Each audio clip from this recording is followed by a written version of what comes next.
नमस्कार दोस्तों, ocean network में आपका स्वागत है।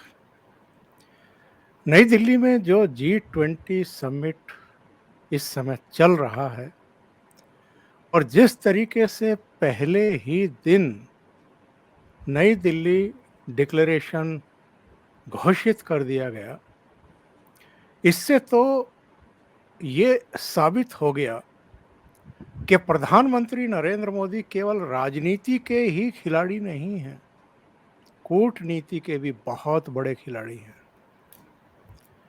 तमाम तरह की शंकाएं व्यक्त की जा रही थी। चीन के राष्ट्रपति का ना आना, उनके स्थान पर उनके प्रीमियर जो प्रधानमंत्री कहे जाते हैं, उनका आना, राष्ट्रपति पुतिन का तो खैर दूसरे कारणों से ना आना और उनके विदेश मंत्री का आना। इसके अलावा जो रवैया खास तौर से नेटो देशों का रहा है, रूस और यूक्रेन युद्ध को लेकर के, उसमें एक ऐसा डिक्लेरेशन जिसमें रूस की चर्चा तक ना हो, केवल यूक्रेन युद्ध की चर्चा हो। और ये इसलिए भी अहम हो जाता है क्योंकि जो पिछला G20 समिट था बाली में, इंडोनेशिया में, उसमें बाकायदा रूस का नाम लिया गया था अटैक को लेकर के। तो ऐसे में रूस का नाम लिए बिना बहुत ही सतर्क होकर के, अच्छे शब्दों का यूज़ करके, बिना नाम लिए भी कैसे एक कड़ा संदेश किसी को दिया जा सकता है, ये इस डिक्लेरेशन से साबित होता है। इसके अलावा जिस तरीके से 55 अफ्रीकी देशों के समूह को 21वें सदस्य के तौर पर प्रधानमंत्री नरेंद्र मोदी के इनिशिएटिव पर शामिल किया गया है, इसके अलावा जो आर्थिक कॉरिडोर पर जो खाड़ी के देश हैं, जो यूरोपियन देश हैं और अमेरिका है, वो जो सहमत हुआ है, इसके बाद तो जो चीन का BRI आर्थिक कॉरिडोर है, उसका रहा सहा भी दम निकल जाएगा, ये लगभग तय हो गया है। तो इन सब मुद्दों पर चर्चा करने के लिए मेरे साथ बहुत ही खास मेहमान जुड़ रहे हैं। रक्षा सुरक्षा मामलों के जानकार, टेरिटोरियल आर्मी के पूर्व चीफ, और वॉर सिचुएशंस हों, काउंटर टेररिज्म हो, उनमें बहुत महत्वपूर्ण सेवाएं देने वाले और अंतर्राष्ट्रीय मामलों के भी बहुत महीन जानकार major general Ashwani Siwach sir जुड़ रहे हैं। सिवाच सर, बहुत स्वागत है आपका। नमस्कार। नमस्कार चौधरी साहब। सिवाच सर, ये मान लें कि कूटनीति के भी जादूगर हैं प्रधानमंत्री नरेंद्र मोदी। ये तो बहुत बड़ा अचीवमेंट है कि पहले ही दिन नई दिल्ली डिक्लेरेशन हो गया और सर्वसम्मति से हो गया, किसी को कोई ऐतराज नहीं है। हाँ बिल्कुल चौधरी साहब, मुझे लगता है कि कुछ एक ऐसी चीज़ें हुई हैं G20 के दौरान, इसका मतलब किसी को भी इतनी आशा नहीं थी, इंक्लूडिंग हमें, कि एक सबसे इम्पोर्टेंट चीज़ है कि डेली डिक्लेरेशन जिसके अंदर कंसेंसस चाहिए, और कंसेंसस आना बड़ा मुश्किल था। और क्योंकि सबसे बड़ी प्रॉब्लम थी रूस यूक्रेन वार, और एक था क्लाइमेट चेंज को कैसे हैंडल किया जाए। जो रशिया यूक्रेन वार है वो इतना पेचीला मुद्दा था कि उसके अंदर दो पहलू थे। एक पहलू ये कि रूस और चीन इकट्ठे थे और बाकी देश जो यूरोपियन के वो एक तरफ थे, और उनके बीच के अंदर ऐसा कोई बैलेंस फैक्टर नहीं आ रहा था। उसकी वजह और उसका ये सोच विचार कि क्यों नहीं आ रहा था, ये इससे भी जाहिर होता है कि जो हमारी मीटिंग हुई हैं अभी तक, जो लास्ट 9-10 दिनों में अलग अलग शहरों में, वहाँ पर भी कंसेंसस नहीं बन पाया, और ऐसा लगता था कि कंसेंसस बनना बड़ा मुश्किल है। और इसमें कोई शक नहीं, क्योंकि दोनों तरफ से पोजीशन हार्डन थी, दोनों ने 1 इंच ग्राउंड नहीं देने के सोचा था। मगर ये भारत की डिप्लोमेसी की जीत है, ये प्रधानमंत्री की कूटनीति की जीत है कि बड़ी सरलता से इसको सुलझा लिया गया। और हर चीज आपने बहुत अच्छा बोला, बिना बोले बहुत कुछ बोल दिया। वो कैसे कि हाँ, रूस का नाम तो नहीं लिया, और सच्चाई है, क्योंकि आपको ये देखना है आपका मुद्दा क्या है। आपका मुद्दा ये लड़ाई बंद करना है कि उंगली उठाना है। उंगली तो आसानी है उठाना, पर जब आप एक उंगली अपनी तरफ उठाते हो तो 4 उंगलियां आपकी तरफ भी हैं। ये लड़ाई जो है रूस यूक्रेन की लड़ाई, ये इतनी आसान नहीं है। आप एक पार्टी को ब्लेम नहीं कर सकते। मतलब कि जो बाली डिक्लेरेशन में भी किया था, जहां पर रूस का नाम बार बार दिया गया था 4 जगह, यहाँ पर एक बार भी रूस का नाम नहीं दिया। उसकी वजह यही है कि आपको बहुत लार्जर पिक्चर देख के समझ चलना है। आपका काम है कि किसी तरीके से कोई सोल्यूशन निकले इस प्रॉब्लम का। आपका काम है पूरे वर्ल्ड के देशों को लेके वासुदेव कुटुंबकम, जिसकी बात प्रधानमंत्री करते हैं, और वो ही one earth, one family, one future. तो ये सच्चाई है, बिना बोले भी बहुत कुछ बोला। ये कतई नहीं है कि रूस को बिल्कुल छोड़ दिया, उसमें साफ सुथरे शब्दों में लिखा है कि this is not an era of war, जो प्रधानमंत्री ने एससीओ समिट समरकंद के साइड लाइन में भी पुतिन को बताया था। दूसरा ये भी लिखा है कि भी टेरिटोरियल और इंटीग्रिटी और सॉवरेनिटी जो है वो जो है मेंटेन होनी चाहिए। वो भी कहीं ना कहीं इशारा है कि यूक्रेन के ऊपर जो हमला, उसकी जमीन लेना अगर है तो वो भी गलत है। थर्ड, एक न्यूक्लियर हथियारों के बारे में लिखा है, use of nuclear weapon is inadmissible. तो यह मुझे लगता है कि बड़ी चतुराई से, बड़ी कूटनीति से कि सभी ने सहमति की। ये मुझे लगता है ये जीत है भारत की कूटनीति, भारत की डिप्लोमेसी और भारत की लीडरशिप की, प्लस ये जीत है ह्यूमैनिटी की। क्योंकि ये समझो अगर ये नहीं होता और दिल्ली डिक्लेरेशन नहीं होता, कंसेंसस नहीं बन पाता, तो G20 का खुद का फ्यूचर डाउट में था और वो बिल्कुल मंजूर नहीं था। वैसे ही जो चीन और जैसे देश वो चाहते हैं कि G20 का एक अस्तित्व कमजोर हो और ब्रिक्स जैसी समिट आए। तो ऐसे में ये बहुत जरूरी था कि बड़ी कूटनीति से, डिप्लोमेसी से हर पार्टी को समझा के, सुलझा के और लैंग्वेज को इस ढंग से चेंज करने से, बिना कहे बहुत कुछ कहना। और मुझे लगता है यही हुआ, और जो वेस्टर्न कंट्री थी उनको भी समझ आया, क्योंकि अगर ये डेली डिक्लेरेशन नहीं आता तो G20 का खुद का फ्यूचर बहुत ही डाउट में था। तो ये मुझे लगता है बहुत अच्छा हुआ। दूसरा पॉइंट, जो पॉइंट है अफ्रीकन यूनियन का, देखो उसमें इतना खास कोई प्रॉब्लम नहीं हुआ, मगर उसकी बात यह है कि आज तक ये 18वीं ब्रिक्स समिट थी। इससे पहले 17 जो ब्रिक्स समिट हुई, उन्होंने क्यों नहीं सोचा, उन्होंने क्यों नहीं एक प्रकार से इनिशिएटिव लिया? वो वजह यही है कि आपको पूरे वर्ल्ड का सोचना पड़ता है।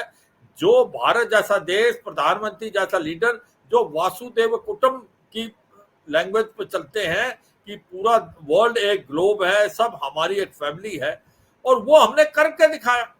जब कोविड-19 हुआ, जब महामारी हुई, वैक्सीनेशन नहीं थी अपने देश के, अपने लोगों को लगाने के लिए, अमेरिका है, चीन है, यूरोप है, किसी ने किसी को वैक्सीन नहीं दी, मगर भारत एक ऐसा देश था, अपने लोगों को तो लगाया ही।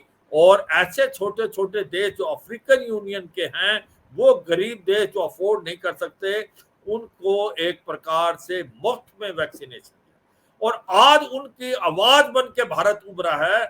भारत साउथ की आवाज, ग्लोबल साउथ की आवाज बन के निकला है, और यह काबिले तारीफ है।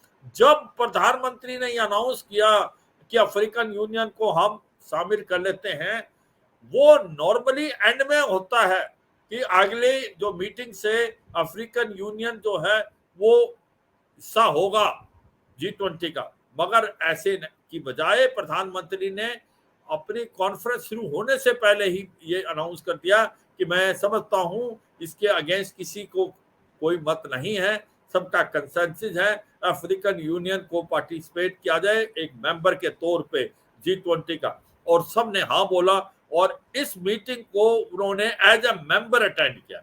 मतलब कि इस जो मीटिंग हुई है जिसके 3 हिस्से थे, one earth, one family and one future, उसके अंदर आज की G21 हो गए, उसको अटेंड किया। तो ये बड़े काबिले तारीफ है ये का।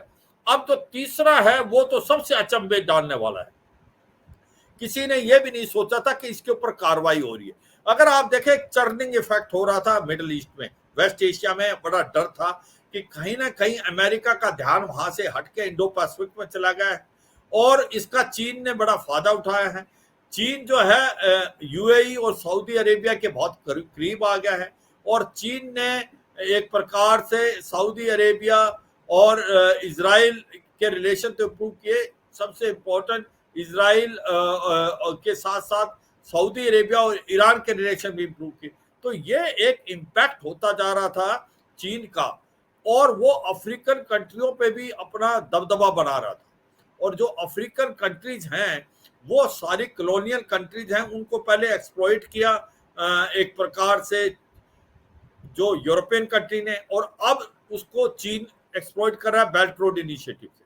तो भारत ने ये बड़े सोच समझ के जो बनाया है, और जो एक मास्टर स्ट्रोक है कि ये इकोनॉमिक कॉरिडोर बढ़ेगा भारत से वेस्ट एशिया, मिडिल ईस्ट की कंट्री, और उसके बाद ये यूरोप तक जाएगा। ये कनेक्टिविटी आप देखोगे तो जो भारत की आज 3.8 ट्रिलियन इकोनॉमी है, अगले 10 साल में कम से कम $15 ट्रिलियन हो जाएगी, क्योंकि भारत को कनेक्टिविटी चाहिए। और सबसे अच्छी बात यह है वो रेल और शिप की कनेक्टिविटी होगी।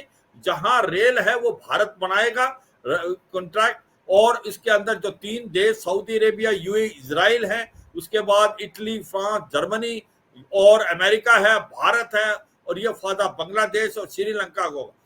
सच्चाई ये है कि आने वाले समय के अंदर आपको कनेक्टिविटी चाहिए, क्योंकि भारत एक मैन्युफैक्चरिंग हब सेंटर बन रहा है। उसके लिए मार्केट चाहिए, मार्केट के लिए कम्युनिकेशन चाहिए।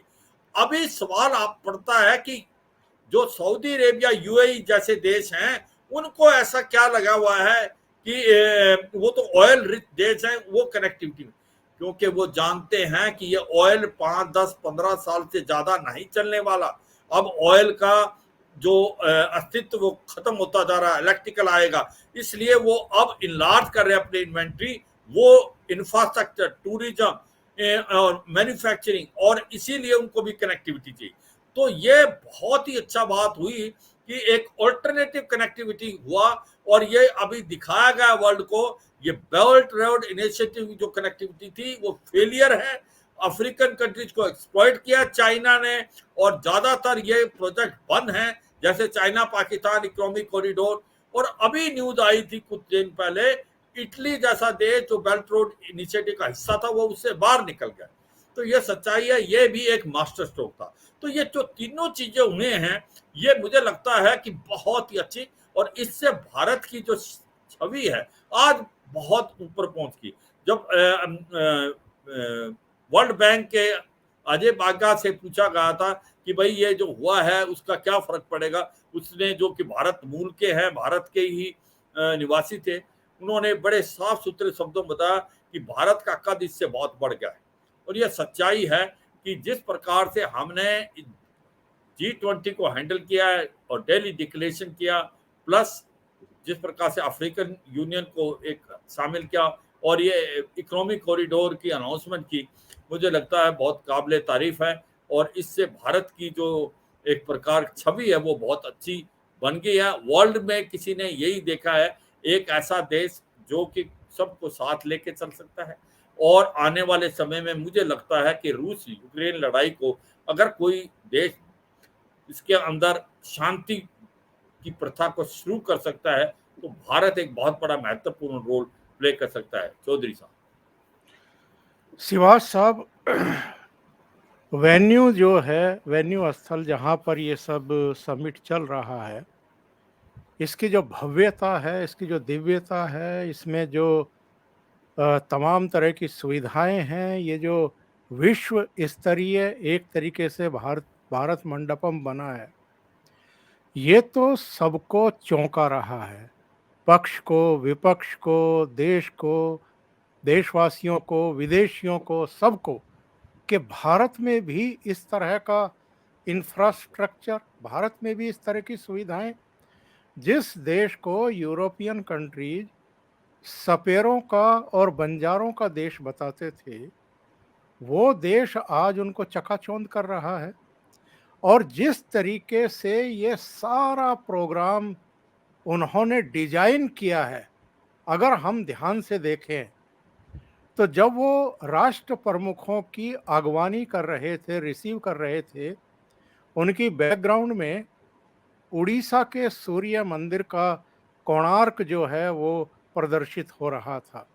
शाम को जब डिनर के लिए सबको रिसीव कर रहे थे, उनके बैकग्राउंड में बिहार का जो नालंदा यूनिवर्सिटी 10वीं 12वीं सदी में हुआ करता था और जो एक मुस्लिम आक्रांता ने जला करके राख कर दिया था, ये अ, ये करने के लिए ये कि भाई इतना डेवलप है भारत के 12वीं सदी में भी यहाँ इतनी प्रतिष्ठापूर्ण यूनिवर्सिटी है।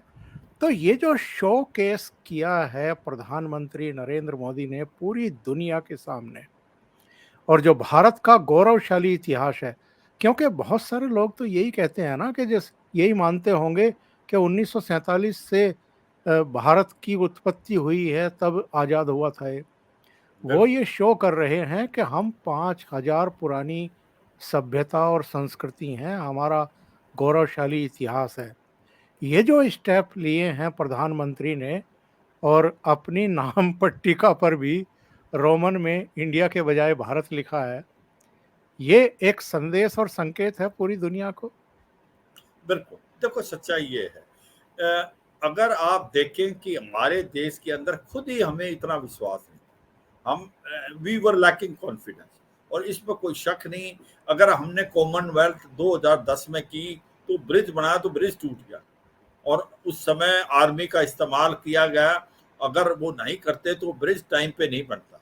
और आपको पता होटल जो बने थे उनमें क्या हालात थे, बाथरूम्स की क्या थी। और अभी उसकी तुलना आज की तारीख में करें, आपको जो ये जहां पर अभी मीटिंग हो रही है, ये मंडपम में, इसकी कितनी अच्छी तरीके से इसको बनाया गया है। इसका स्टेट ऑफ आर्ट है, इसकी हर चीज कुछ ना कुछ दर्शाती है, कि दिखाती है कि हमारा हेरिटेज और कल्चर कितना रिच था। और इतना अच्छाई से बना हुआ है, इतनी कुशलता से बना हुआ है कि ये यूरोपियन कंट्री जो स्टेट ऑफ आर्ट देखते थे, आज वो भारत की तरफ देखते हैं। ये सच्चाई है। ये बदलाव देख के आदमी को लगता है कि भाई वाकई इंडिया हैज अराइव्ड। जब से चंद्रयान 3 लैंड कर गया साउथ पोल पे, आप सोच भी नहीं सकते भारत कर देगा। हमें अपने ही डाउट थी। मुझे लगता है ये एक अपने अंदर आत्मविश्वास डालना कि हम कर सकते हैं, वी आर द बेस्ट, वो चीज आगे आज पूरे वर्ल्ड भारत को बहुत सीरियसली ले रहा है। और भारत की जो बात को और ये मुझे लगता है लास्ट 10 साल में बहुत ज्यादा फर्क आया है। जो कॉन्फिडेंस आया है, जो कॉन्फिडेंस प्रधानमंत्री का अपनी लीडरशिप में है, जो वो कैरी करते हैं, तो वो पूरा का पूरा कंट्री में आ गया, पूरे देश में आ गया। हर एक इंसान समझता है कि वी आर द बेस्ट। वो जब आप फील करना स्टार्ट करते हो कि we are the first, 5th largest economy, हम 3rd बनने वाले हैं, 4th लार्जेस्ट मिलिट्री हैं, हम बहुत आगे निकल गए दूसरों से, तो जब आप ऐसे सोचना स्टार्ट करते हैं तो फिर आपका जो काम करने का तरीका है वो भी बदल जाता है। और मुझे लगता है यही हुआ है। आज जितने कंट्रीज बाहर से आए हैं कि G20 की हैं, उसके अलावा जो कि एक प्रकार एज ए स्पेशल इनवाइटी बुला रखी थी, और बाकी जो उनके साथ डिप्लोमेट्स आए हैं, वो उनको देख के उनको लगता है कि भाई India is not a developing country, India तो डेवलप्ड कंट्री है। और ये भी बात आ रही है कि इंडिया को तो डेवलप्ड कंट्री कहना चाहिए। वो इसलिए कि उसकी जिस प्रकार से हर चीज को शो केस किया गया है, हमारी हेरिटेज कल्चर बहुत रिच है, और जिस प्रकार से प्रधानमंत्री ने इस चीज को शो केस करने में कोई कमी नहीं छोड़ी, उससे बड़ा फर्क पड़ा। और ये सच्चाई है कि ये जो G20 की मीटिंग, जो बाय एंड लार्ज अब खत्म ही होने वाले के द्वार पे है, कल खत्म हो जाएगी, इसके लगता है कि जिस इससे भारत की जो एक प्रकार से मैं यही कहूँगा इज्जत है, वो बहुत बढ़ गई है। और भारत को अब बहुत सीरियसली लिया जाएगा। और मुझे लगता है कि जो प्रधानमंत्री मोदी की लीडरशिप है उसने एक कमाल करके दिखा दिया है कि भाई इंडिया हैज अराइव्ड, और इंडिया एक ऐसा देश है जो सबको साथ लेके चलेगा, और इंडिया एक ऐसा देश है जो शायद रूस और यूक्रेन लड़ाई को बंद कराने के लिए एक बहुत बड़ी भूमिका प्ले कर सकता है। चौधरी साहब।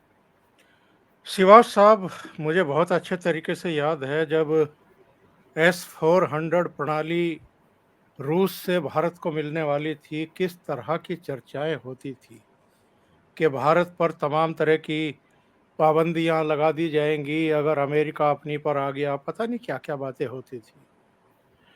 आज जब हम देखते हैं जो केमिस्ट्री राष्ट्रपति बाइडेन और प्राइम मिनिस्टर नरेंद्र मोदी के बीच, वो उनकी अमेरिका यात्रा, व्हाइट हाउस की यात्रा, वहाँ की कांग्रेस को जब उन्होंने संबोधित किया तब उनकी बॉडी लैंग्वेज क्या थी, व्हाइट हाउस में जो बाइडेन की गर्मजोशी उनकी पत्नी की प्रधानमंत्री के प्रति, और यहाँ भी जब राष्ट्रपति बाइडेन आए हैं, अलग-अलग अवसरों पर जो हमने देखा है नरेंद्र मोदी और जो बाइडेन के बीच में जिस तरह का रिश्ता है, ये एक अलग लेवल का भरोसा बढ़ा है भारत और अमेरिका में।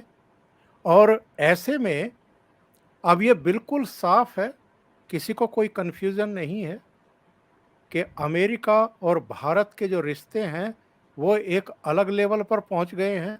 और इसमें मैं ऋषि सुनक की बात भी जोड़ना चाहूँगा। जिस तरह के उन्होंने बयान दिए हैं खालिस्तानियों के बारे में, आतंकवाद के बारे में, ये भी एक बदला हुआ ब्रिटेन है। और जिस तरह की बॉडी लैंग्वेज ऋषि सुनक की भी देखने को मिली है प्रधानमंत्री के साथ। हाँ बिल्कुल। देखो सच्चाई बात यह है कि जो आपने पहले बात की, मैं ऋषि सुनक की बात करें, देखो ये पहला प्रधानमंत्री है जो यूके का, इंग्लैंड का, जो कि हिंदू है। मगर सबसे इम्पोर्टेंट फर्क क्या है, he takes pride in telling himself to be Hindu. मगर ऐसा कौन है जो बता रहा है कि मैं हिंदू हूँ, जय सिया राम।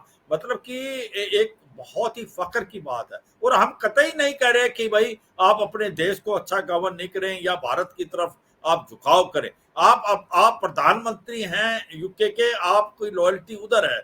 मगर हमें इसका बहुत एक प्रकार से गर्व है कि आप एक हिंदू हैं, और ये आप प्राइड से बोलते हैं। ये एक बहुत काबिल तारीफ बात है। और ऋषि सुनक जो है वो बहुत कोशिश कर रहे हैं कि ये फंडामेंटलिस्ट हैं, जो टेररिस्ट ऑर्गेनाइजेशन है खालिस्तान मूवमेंट की, इनको एक प्रकार से लगाम लगाई जाए। और वो फ्री ट्रेड एग्रीमेंट की तरफ भी बहुत ज्यादा काम कर रहे हैं, और भारत उसके साथ काम कर रहा है। और हम चाहेंगे कि ऋषि सुनक सक्सेसफुल हो। हम चाहेंगे कि भारत और इंग्लैंड के और भारत और यूके के जो रिलेशनशिप है उसमें और एक प्रकार गरमाइश आए, क्योंकि उनका सक्सेस होना देश के लिए बहुत इंपॉर्टेंट है। अब जब बात आती जो बाइडेन की, इसमें कोई शक नहीं, प्रधानमंत्री मोदी का और जो बाइडेन का एक प्रकार केमिस्ट्री देखते ही बनता है। और वो डोनाल्ड ट्रंप के साथ भी थी, क्योंकि ये सच्चाई है कि ये लीडरशिप भारत के प्रधानमंत्री की है जो उनको अपनी तरफ खींच लाती है। और ये सच्चाई है कि आज भारत जो स्ट्रेटेजिक पार्टनर है यूएस का। मगर काबिल तारीफ ये होती है कि जब एक देश एक दूसरे देश की तरफ झुकाव में हो जाता है तो फिर वो दूसरी तरफ से भूल जाता है। जिस प्रकार से रूस और चीन के बीच में, या रूस और अमेरिका जो है उनके रिश्ते अच्छे नहीं हैं, रूस और चीन इकट्ठे हैं, तो ऐसे में कहीं ना कहीं क्या भारत के रिलेशनशिप रूस से इतने अच्छे नहीं होंगे? ये बिल्कुल नहीं है। ये जो काबिल तारीफ बात है कि भारत ने अपने पुराने मित्र को नहीं भूला, कि जो 1971 में भारत का साथ दिया, जो भारत के साथ हरदम खड़ा रहा, तो भारत रूस को बिल्कुल नहीं भूला। और इतना प्रेशर आने के बावजूद भी भारत ने कोई ऐसी स्टेटमेंट नहीं दी रशिया यूक्रेन वॉर में। और आज भी भारत को जो प्रधानमंत्री हैं, उन्होंने प्रेसिडेंट पुतिन की, आपस में इनकी बात हुई, प्रेसिडेंट पुतिन ने बड़े सोच समझ के विस्तार में बताया कि मैं किस लिए नहीं आ पा रहा, और वो चाहते थे कि डेली डिक्लेरेशन सक्सीड हो। उनका भी बहुत बड़ा हाथ है कि भाई इसको कंसेंसस बनाना है। तो क्योंकि भारत की इतनी काबिलियत और क्षमता है कि भारत का रिलेशनशिप अमेरिका के साथ भी है। S-400 है, काट साहब बिल्कुल नहीं लगाया उसने, जबकि काउंटरिंग अमेरिका सैंक्शन एक्ट उसने चीन के ऊपर भी लगाया, टर्की के ऊपर भी लगाया, जो दोनों ने S-400 का। टर्की को वो F-35 दे रहा था, वो भी बंद कर दिए। तो यह सच्चाई है, भारत के ऊपर उसने काटता नहीं लगा, क्योंकि भारत की छवि बहुत ऊंची है और भारत ने यह बता दिया कि S-400 हमारे लिए क्यों जरूरी है, और इसलिए जरूरी है कि चीन हमारी तरफ गलत नजरों से देखता है, हमें चाहिए। तो अमेरिका ने बिल्कुल उसके ऊपर काटता नहीं लगाया, और यह सच्चाई है कि आज भारत एक स्ट्रेटेजिक पार्टनर अमेरिका का भी है, मगर अमेरिका के साथ अपने पुराने दोस्त रूस को नहीं भूला। ये एक काबिल तारीफ है। तो मुझे लगता है ये बड़ी इंपॉर्टेंट चीज है, और इसी के कारण ही आज भारत को एक्सेप्टेड है सभी से, और इसी के कारण हम कंसेंसस बना पाए, और हमने डेली डिक्लेरेशन एक प्रकार बड़े आराम से सबने एक्सेप्ट कर लिया। तो मुझे लगता है चौधरी साहब, जिस प्रकार से ये पूरी कार्रवाई हुई है, ये काबिल तारीफ है, बहुत ही सोच समझ के कार्रवाई की गई है, और सबको साथ लेके चला है। वो भारत का जो है ना, सबका साथ, सबका विकास, सबका विश्वास, वो जो है वो बहुत इंपॉर्टेंट है। और मुझे लगता है जो बातें भारत खुद को कह रहा है, ये पूरे वर्ल्ड के लिए भी एक प्रकार से लागू हैं, और आज सभी इसी चीज को बोल रहे हैं। जिस प्रकार से जो बाइडेन भी बोल रहे थे, one earth one family one future is a concept जो कि फॉलो करना चाहिए वर्ल्ड को, वर्ल्ड की शांति के लिए, वर्ल्ड पूरे वर्ल्ड की प्रगति के लिए। चौधरी साहब। और शिवाज साहब, बहुत लोगों का ये कहना है कि शी जिनपिंग नई दिल्ली नहीं आए, अच्छा ही हुआ, क्योंकि बहुत सारे लोगों का ये मानना है कि फिर चर्चा में अमेरिका और चीन रहते, जो बाइडन और आपके शी जिनपिंग चर्चा का केंद्र बिंदु बन जाते। आज कम से कम भारत की ही प्रशंसा हो रही है, भारत की लीडरशिप की ही प्रशंसा हो रही है। वो स्पॉइल भी कर सकते थे आकर के, डिक्लेरेशन में कुछ अड़ंगा भी लगा सकते थे, कुछ दूसरी चीज़ें भी हो सकती थी, और ना आकर के उन्होंने अपना ही नुकसान किया है और भारत का भला कर दिया। बिल्कुल, मुझे लगता है बिल्कुल ठीक बोला आपने चौधरी साहब, क्योंकि वो अगर आते तो उनसे भारत की जितनी उन्नति, भारत की इतनी इज्जत और भारत की इतनी सक्सेस नहीं देख पाते, क्योंकि उनको ये इतनी वो डाइजेस्ट नहीं कर पा सकते कि जिस प्रकार से भारत की डिप्लोमेसी, जिस प्रकार से भारत ने G20 को एक प्रकार से पूरा अनफोल्ड किया, और किस प्रकार से भारत ने ये पूरी कॉन्फ्रेंस को, पूरी समिट को प्रोफेशनल वे से कराया, तो वो देख नहीं पाते। और हो सकता है जो आपने बात बोली कि अब जो सरगो लावरो जो उनके फॉरेन मिनिस्टर आए हैं, वो मुझे लगता है काफ़ी मैच्योर्ड हैं, और जिस प्रकार से डिप्लोमेट्स ने बैठ के एक कंसेंसस बनाया, अगर हो सकता है वो यहाँ होते और कोई ऐसी बात हो जाती, तो फिर ये कंसेंसस पहुंचना मुश्किल हो सकता था, क्योंकि उन ना होने से भारत को फायदा ही हुआ, क्योंकि अभी पूरा फोकस था कंसेंसस बनाने में, और बनाना बड़ा आसान हो गया। भारत सबको लेके साथ चला, गिव एंड टेक की पॉलिसी हुई, कुछ यहाँ से कुछ वहां से। मगर भारत की जो एक बड़ा किसी ने क्वेश्चन पूछा बहुत अच्छा डॉक्टर एस जयशंकर से, किस ये बाली डिक्लेरेशन है, ये डेली डिक्लेरेशन थी जो है, इसमें फर्क क्यों है कि वहां पर जो रूस का एक प्रकार से 4 बार नाम आया और रूस को एग्रेसर बनाया गया, और रूस के ऊपर फिंगर रेज की गई कि यूक्रेन लड़ाई के अंदर, और यहाँ ऐसा नहीं हुआ। तो बड़ा अच्छा जवाब डॉक्टर एस जयशंकर ने कहा कि वो बाली था, ये दिल्ली है, बाली 1 साल पहले था और दिल्ली अभी है। अब सिचुएशन चेंज हुई है, कई चीजें चेंज हो गई हैं, हम वक्त के साथ चेंज होते हैं, हम अपने दोस्तों को नहीं भूलते।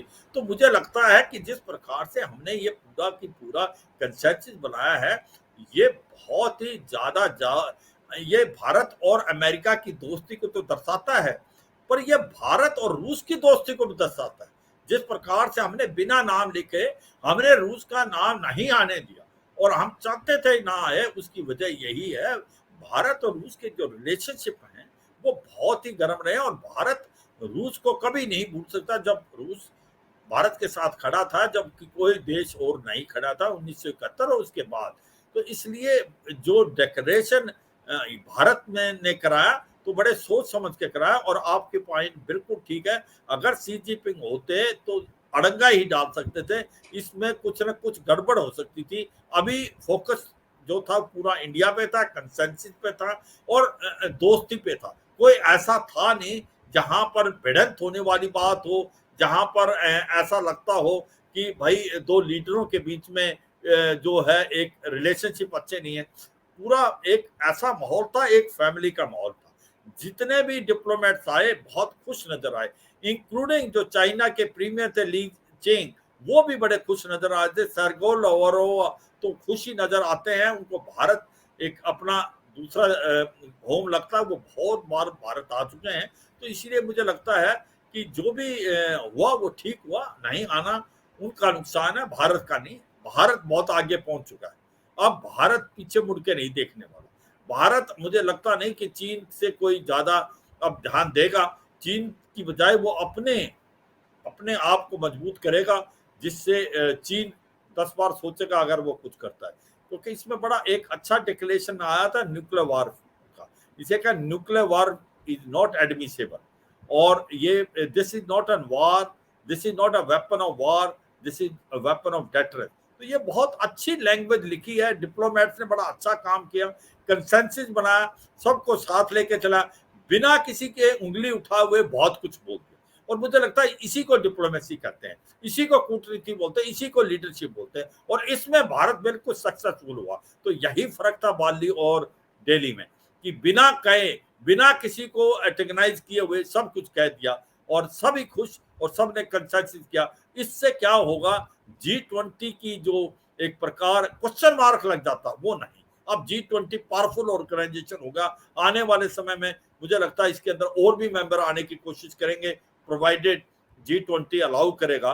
मगर ये सच्चाई है, एक बहुत सक्सेसफुल समिट रही और इससे एक पूरा वर्ल्ड शांति की तरफ बढ़ेगा, पूरा वर्ल्ड एक कंसेंसस की तरफ बढ़ेगा। एक बड़े पॉजिटिव नोट पे ये जो समिट है ये खत्म होगी। ये बड़ी फख्र की बात, ये भारत के लिए भी और ये पूर्ण वर्ल्ड की शांति के लिए भी बहुत इंपॉर्टेंट चीज है। एक चीज और चौधरी साहब जो बहुत बार बार बात आई, फूड, फर्टिलाइजर और फ्यूल। उन्होंने बार बार ये कहा इससे मार लगी है पहले कोविड-19 से, अब ये जो लड़ाई हो रही है। और इसीलिए कि हमें जो अभी ग्रोथ होनी चाहिए वो इंक्लूसिव होनी चाहिए, सस्टेनेबल होनी चाहिए और प्रोलॉन्ग्ड होनी चाहिए। और दूसरा उसने इंक्रीमेंटल बैंक के बारे में बात की, इंक्रीमेंट डेवलपमेंट बैंक। उन छोटे छोटे देशों को एक प्रकार से जो डेट ट्रैप में फंसे हुए हैं उनको भी वो लोन दे पाए, जिससे वो निकल जाएं, जो स्पेशली अफ्रीकन कंट्रीज है जो बहुत पुअर कंट्री है। चौधरी साहब बहुत बहुत धन्यवाद शिवाज सर, इतना समय निकालने के लिए। भारत ने पूरी दुनिया को संदेश तो भेज दिया है कि हम लीडरशिप करने को तैयार हैं।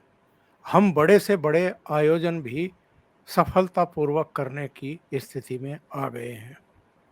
और जिस तरह की कूटनीति का परिचय दिया है, सब मुरीद हो गए हैं। अमेरिका से लेकर के ऋषि सुनक, यूरोपियन कंट्रीज, आपके खाड़ी के देश, आप सबके ट्वीट उठा करके देखिए, सबके बयान उठा करके देखिए, सब मुक्त कंठ से प्रधानमंत्री नरेंद्र मोदी की प्रशंसा करते हुए दिखाई दे रहे हैं। बहुत बहुत धन्यवाद शिवाज सर, आपने इतना समय निकाला। Thank you so much. नमस्कार। मेहरबानी चौधरी साहब, जय हिंद। जय हिंद सर।